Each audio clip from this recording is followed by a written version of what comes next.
Gambhira bridge દુર્ઘટના પર આમ આદમી પાર્ટી રેશમા પટેલે આપ્યું નિવેદન। કોંગ્રેસની સરકારમાં બનેલ 100 વર્ષનું આયુષ્ય ધરાવનાર બ્રિજ 40થી 45 વર્ષમાં જ ધરાશાયી। કોંગ્રેસ અને ભાજપના આ ભ્રષ્ટાચારનું મોટું ઉદાહરણ ગણાવ્યું। જય હિન્દ, હું રેશમા પટેલ, ગુજરાત પ્રદેશ મહિલા અધ્યક્ષ આમ આદમી પાર્ટી। જે ગંભીરા બ્રિજ મહીસાગર પરનો તૂટી ગયો છે એને લઈને ખૂબ જ ગંભીર વિચારવાની જરૂર છે। આ ભાજપના ભ્રષ્ટાચારનું જીવતું જાગતું ઉદાહરણ છે। ફરી એકવાર ભ્રષ્ટાચારમાં માસૂમ જિંદગીઓ હોમાઈ ગઈ છે। આ બ્રિજની કેટલીય કમ્પ્લેનો સ્થાનિક દ્વારા કરવામાં આવી છતાં પણ તંત્ર ઊંઘતું રહ્યું, સરકાર ઊંઘતી રહી। એટલે ભ્રષ્ટાચાર તો પોતે કરી જ રહ્યું છે। અને બીજી વિશેષ વાત મારે એ કરવી છે કે આપણે માત્ર ભાજપ જ નહીં, હું અહીંયા તમને કહીશ કે કોંગ્રેસનો પણ એટલો જ વાંક છે।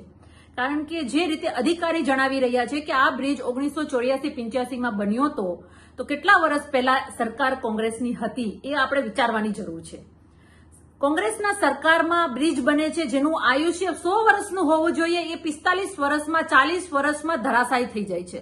એટલે અહીંયા કોંગ્રેસ અને ભાજપ બંનેના ભ્રષ્ટાચારનું આ સૌથી ગંભીર અને દુઃખદ ઉદાહરણ છે ગંભીરા બ્રિજ।